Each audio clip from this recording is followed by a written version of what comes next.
नमस्कार दोस्तों, स्वागत है आपका आपके चैनल सिविल एकेडमी में। फ्रेंड्स, जैसे कि आपको पता है कि इस सेशन में हम बिल्डिंग मटेरियल की थ्योरी की बात करते हैं, प्लस शाम वाले सेशन में हम क्या करते हैं, इसी से रिलेटेड जो भी एमसीक्यू बनता है उसको लगाते हैं। फ्रेंड्स, अगर आपको सेशन अच्छा लगे तो आप चैनल को सब्सक्राइब, लाइक एंड शेयर जरूर कर देंगे और ज़्यादा से ज़्यादा अपने फ्रेंड सर्कल में इसे शेयर कर देंगे। ये लेक्चर टोटली यानी हिंदी और इंग्लिश दोनों लैंग्वेज में होता है। ठीक है, चलते हैं फ्रेंड्स, अपना सेशन स्टार्ट करते हैं। कल अपने लेक्चर में हम लोग स्टोन का टेस्ट पढ़ रहे थे। उसमें से पहला हम टेस्ट पढ़े थे वाटर एग्जाप्शन, जो बताए थे कि वाटर एग्जाप्शन जो होना चाहिए, पत्थर जो पानी सोखना चाहिए 5% से ज़्यादा नहीं होना चाहिए। अगर 10% से ज़्यादा हो जाएगा तो उसे हम रिजेक्ट कर देंगे। ठीक, ये बताए थे 27 डिग्री सेल्सियस पे। ठीक है, फिर उसके बाद दूसरा टेस्ट बताया था यहाँ पे क्या स्पेसिफिक ग्रेविटी जो क्या ज्ञात करते हैं, यूनिट वेट ऑफ स्टोन ज्ञात करता है। यह हमेशा 2 से 3 के बीच में लाई करेगा। ठीक है, उसके बाद पढ़े थे हम एब्रेशन टेस्ट पढ़े थे यहाँ पे। ठीक है, एब्रेशन टेस्ट में क्या ज्ञात करता है, हार्डनेस ज्ञात करता है। यहाँ पे वेयरिंग रेजिस्टेंस ज्ञात करते हैं हम क्या, स्टोन का। ठीक, 1000 राउंड चलाते हैं 28 RPM के स्पीड से, किसको, डावरी टेस्टिंग मशीन पे। ठीक, ये इतनी बात हम अपने कल वाले लेक्चर में कर चुके थे। ठीक, डाउरिन यहाँ पे एक बता दें, कोफिशिएंट ऑफ फ्रिक्शन जो निकालते हैं 20 minus weight of loss divided by 3। Weight of loss कैसे निकालते हैं कल अपने लेक्चर में बताए थे। अगर ठीक, आज जाके इस वीडियो को देख लें, यहाँ पे समझ लेंगे। ठीक, आज हम अपने सेशन में बताएंगे यहाँ पे टेस्ट नंबर 4। ठीक, इम्पैक्ट टेस्ट क्या होता है। तो इम्पैक्ट टेस्ट के बारे में हम चर्चा आज करेंगे। तो इम्पैक्ट टेस्ट हमारा जो होता है ये क्या ज्ञात करता है, टफनेस, किसका, स्टोन का टफनेस ज्ञात करने के लिए हम क्या करते हैं, इम्पैक्ट टेस्ट करते हैं। ठीक, पूछता है किस मशीन पे करते हैं, तो याद रखेंगे यहाँ पे पेज। ठीक है, पेज इम्पैक्ट टेस्टिंग मशीन पे करते हैं। किस पे, पे इम्पैक्ट टेस्टिंग मशीन में हम क्या करते हैं, अपना टफनेस ज्ञात करते हैं स्टोन का। ठीक, आप देखेंगे यहाँ पे टफनेस ज्ञात करने की। ठीक, जो हम क्या करते हैं, सैंपल को बीच में रखते हैं यहाँ पे। ठीक है, ये हमारा क्या रहता है, एनुअल यानी कि फिक्स रहता है। उसके ऊपर से क्या करेंगे यहाँ पे, ठीक, एल लोड लगाते हैं 3 kg का हैमर का। ठीक है, उसके बाद देखते हैं कि इस हैमर पे टूट गया, बार बार इम्पैक्ट करेंगे। लिखा है यहाँ पे सैंपल को ऊपर, सर्वप्रथम 1 सेंटीमीटर ऊपर से, फिर दूसरी 2 सेंटीमीटर के, ठीक, तीसरी 3 सेंटीमीटर के ऊपर से। इसी प्रकार हम क्या करेंगे, 1 1 सेंटीमीटर के बढ़ा के इस पर क्या करते हैं, इम्पैक्ट करते हैं। आप देखते हैं कि किस इम्पैक्ट लोड पे ये टूट गया, वह उसका टफनेस वैल्यू है। ठीक, तो यहाँ पे रिजल्ट देखेंगे कैसे निकलेगा यहाँ पे। तो रिजल्ट देखते हैं यहाँ पे टफनेस ऑफ स्टोन का, तो हमेशा 19 से ज़्यादा आना चाहिए, याद रखेंगे यहाँ पे। ठीक है, 19 से ज़्यादा, मोर देन 19 बिलो। ब्लो का मतलब क्या होता है यहाँ पे, जो आप झटका दे रहे हैं, जो घात दे रहे हैं उसकी बात करना, नंबर ऑफ ब्लो।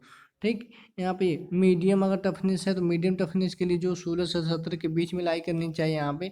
ठीक, और सॉफ्ट स्टोन है तो सॉफ्ट स्टोन के लिए आप जानते हैं कि सॉफ्ट स्टोन के लिए हमारा जो इसका इम्पेक्ट होना चाहिए, जो इसकी टफनेस होनी चाहिए वो क्या होगी, कम होगी, क्योंकि स्टोन मेरा सॉफ्ट है, ये कम से कम लुट सहेगा। तो याद रखेंगे इसका जो रेंज है, पूछता है आपसे कि टफनेस इंडेक्स का। ठीक, टफनेस इंडेक्स जो है मेरा 6 से लेकर 19 के बीच में। ठीक, 0 से लेकर 19 के बीच में लाई करेगा। 19 से ज़्यादा है तो हमारा हो जाएगा टफ। ठीक है, 16 से 17 के बीच में है तो मेरा मीडियम हो जाएगा। ठीक है, और उसके बाद यहाँ पे सॉफ्ट स्टोन के लिए हो जाएगा 6। ठीक, आगे चलेंगे अपने।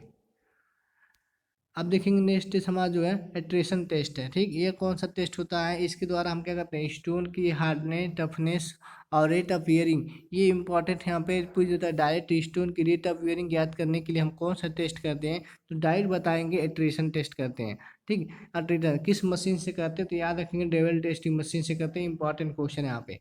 ठीक, तो अभी ऊपर हम एब्रेशन बताए तो वहाँ पे भी बताए थे। ठीक है, इम्पैक्ट वैल्यू ज्ञात करते हैं, हार्डनेस वैल्यू ज्ञात करते हैं। यहाँ पे इम्पैक्ट, यहाँ पे जो मेरा एट्रेशन टेस्ट है इससे हम क्या ज्ञात करते हैं, वेरिंग रेजिस्टेंस ज्ञात हैं स्टोन का। ठीक है, रगड़ जिसे बोलते हैं, हार्डनेस और टफनेस भी ज्ञात करते हैं हम। ठीक, इसे किस मशीन से, डबल टेस्टिंग मशीन से। आगे के नोट में लिखा है यहाँ पे, इस टेस्ट को करने के पश्चात ठीक एब्रेशन व इम्पैक्ट टेस्ट की आवश्यकता नहीं होती है। यानी कि अब ये टेस्ट जब करेंगे आप, तो ये दोनों टेस्ट आपको करने की कोई आवश्यकता नहीं है, आप डायरेक्ट ये टेस्ट कर सकते हैं। ठीक, हमारे ये पूछ देगा डायरेक्ट, बताएंगे यहाँ पे एट्रिशन टेस्ट होता है, वियरिंग रेजिस्टेंस ज्ञात करने के लिए करते हैं।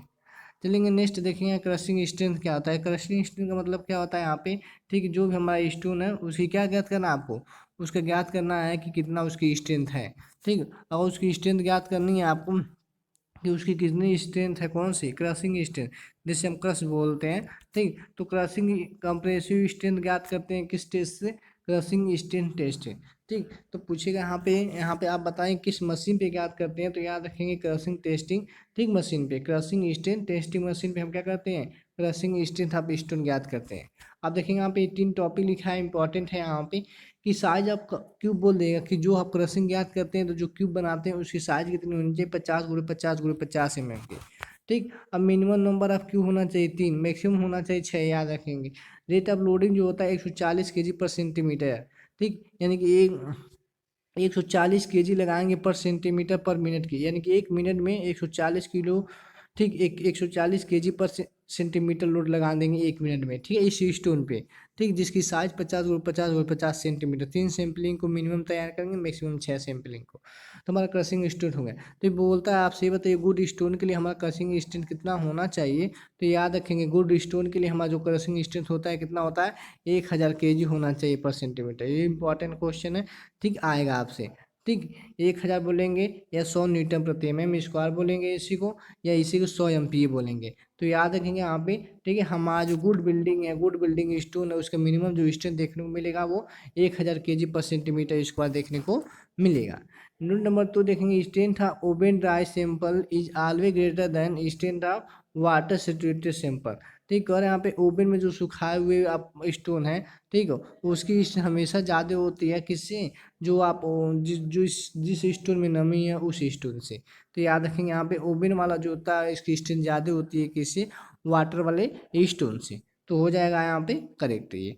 ठीक, आगे देखेंगे यहाँ पे ड्यूरेबिलिटी टेस्ट क्या होता है हमारी, ड्यूरेबिलिटी को देखेंगे। ड्यूरेबिलिटी से हम क्या निकालते हैं, इसी को हम साउंड टेस्ट, इसी को हम क्या क्रिस्टलाइन लिजेशन टेस्ट भी बोलते हैं। ठीक है, इसे हम क्या ज्ञात करते हैं, इसे हम ज्ञात करते हैं हम अपना, ठीक, क्या कि डिजॉल्व उसमें ठीक।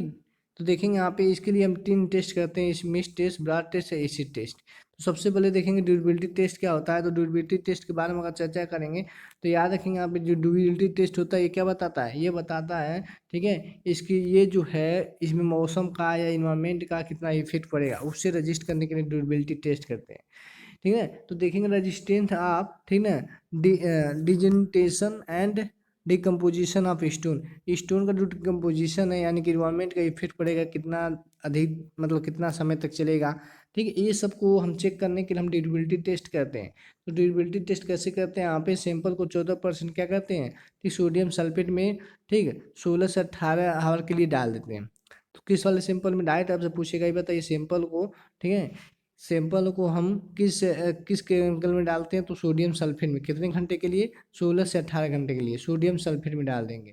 ठीक, अब क्या करेंगे, सोडियम सल्फेट है ये प्रकार का क्या है ये, ठीक है, ये क्या करेगा, सोडियम सल्फेट जो है, ठीक है, इसमें जब पत्थर डालेंगे तो इसका क्या करेगा, ये इसका इरोजन करेगा।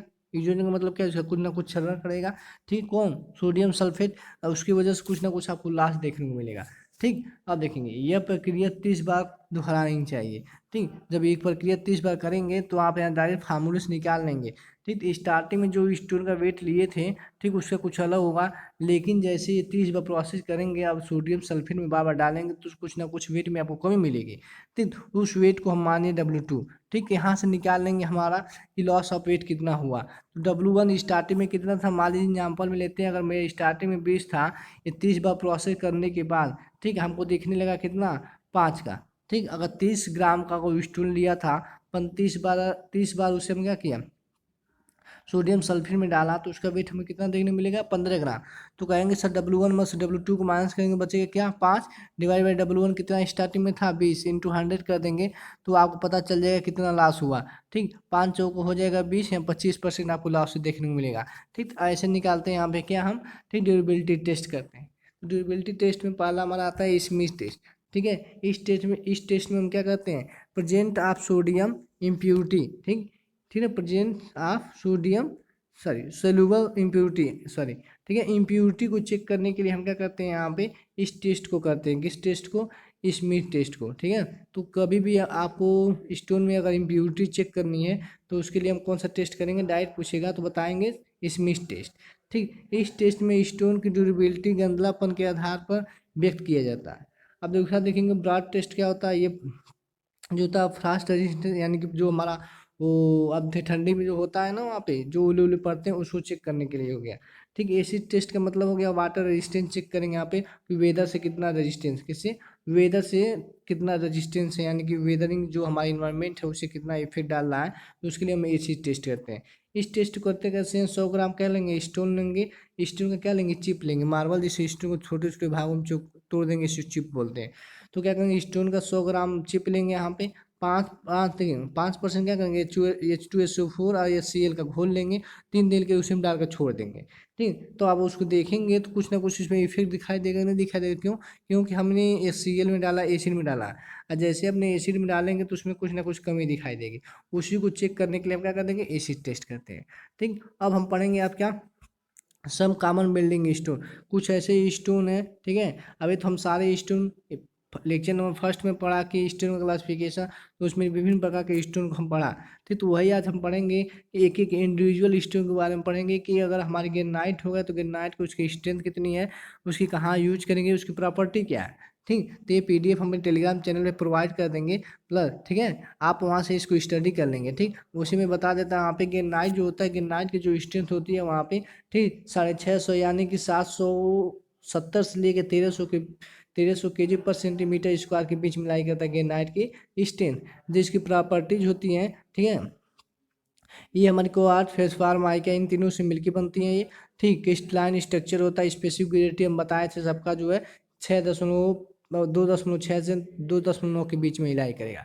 ठीक, तो इसकी स्पेसिफिक ग्रेविटी हो जाएगी इतनी। ठीक है, इसको यूज कहाँ पे करेंगे, तो स्टार्टिंग यानी कि अपने शाम वाले सेशन में इसको दिया भी गया था कि हैवी, जहाँ पे हम बोल्डर के काम, जैसे रेलवे के ट्रैक जो बनते हैं, रोड, ठीक, डैम, रिटेनिंग वाले, ये सब जो हम क्या करते हैं, अपने स्टोन को यूज करते हैं, किस स्टोन को, ठीक, तो ग्रेनाइट स्टोन को, ग्रेनाइट स्टोन की डायरेक्ट सामर्थ्य सबसे पूछेगा तो कहेंगे 770 से लेकर 1300 kg पर सेंटीमीटर स्क्वायर के बीच में होगा। उसी तरह बेसाल्ट ट्रेप है, 1350 से 1890 kg पर सेंटीमीटर स्क्वायर इसकी स्ट्रेंथ होगा।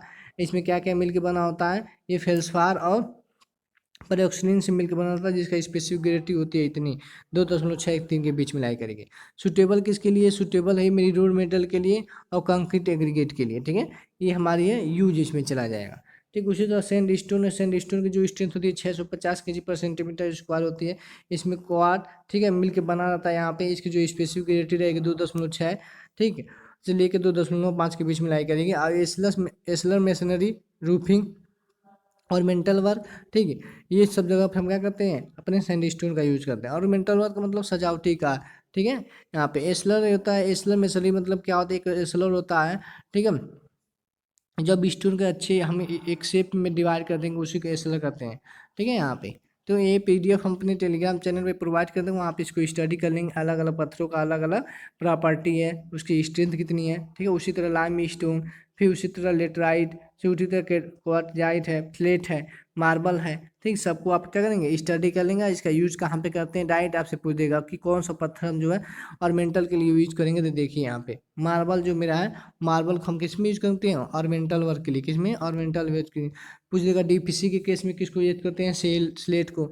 रेलवे का जो ब्लास्ट बनाते हैं किसको, कर्टजाइट को। तो ये अलग अलग स्टोन का जो है अलग अलग जगह पे यूज है, तो डायरेक्ट आपसे पेपर में पूछ देगा, ये बताइए यहाँ पे DPC के लिए कौन सा स्टोन यूज करते हैं, तो बताएंगे स्लेट को। ठीक है, तो अलग अलग याद रखेंगे यहाँ पे। ठीक है, अब अपने हम कल वाले लेक्चर में देखेंगे, ठीक है, इसके आगे। ठीक, इसके आगे देखेंगे यहाँ पे कि जो भी ऑब्जेक्टिव बनेंगे उसको सॉल्व करेंगे। ठीक, प्लस और जो भी कुछ रहेगा बच्चा उसको देखेंगे। देखिए यहाँ पे कुछ और टॉपिक देख लेते हैं, जैसे फायर रेजिस्टेंस के लिए पूछेगा कौन सा ईंट का यूज करते हैं फायर रेजिस्टेंस के लिए, तो कहेंगे फायर रेजिस्टेंस के लिए हम करते हैं कौन सा, आर्गिलेसियस, जिसमें क्ले की मात्रा, एल्यूमिना की मात्रा पाई जाती है। फिर यहाँ पे ऑर्नामेंटल वर्क के लिए अभी दिखाए हैं, सॉफ्टवेयर को यूज करेंगे, जैसे मार्बल हो गया। फिर यहाँ पे डैम रिटेनिंग वाल बनाएंगे, उसके लिए हैवी स्टोन का यूज करेंगे। आर्च बनाएंगे तो उसके लाइट का यूज करेंगे। ये ठीक है, यहाँ पे जो हमारा सिंगल होता है ये क्या, लेटराइट का डिकम्पोजिशन होता है। ये अलग अलग हमारे क्या इंपॉर्टेंट क्वेश्चन है ये। ठीक है, ये पेपर में बहुत बार पूछा गया, डायरेक्ट पूछा गया फायर रेजिस्टेंस के लिए, तो हम मिट्टिका वाली की यानी कि आर्गिलेसियस जो रॉक होती है उसको यूज करते हैं यहाँ पे। और मेंटल के लिए सॉफ्ट रॉक, डैम के लिए, डैम में रिटेनिंग वाल हैवी का बनता है। यहाँ पे आर्च जो बनता है, डोम जो बनेगा, यहाँ आर्च डोम का मतलब होता है, आर्च हो गया ये, और डोम मतलब हो गया छत जो होती है। ठीक है, इसको लाइट वेट से बनाते हैं यहाँ पे। ठीक है, आज सिंगल जो होता है हमारा डिकम्पोजिशन और लेटराइट का।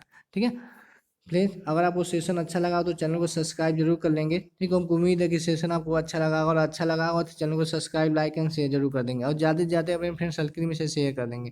चलिए फ्रेंड्स, आज का सेशन फिर समाप्त करते हैं। कल वाले लेक्चर को आप लोग जरूर देख लेंगे, ठीक है, क्योंकि एक एक लेक्चर दूसरे लेक्चर से कनेक्टेड रहता है। ठीक, जब तक कला नहीं देखेंगे तो दूसरा समझ में नहीं आएगा। चलिए friend, thank you for watching. जय हिंद, जय भारत, वंदे मातरम।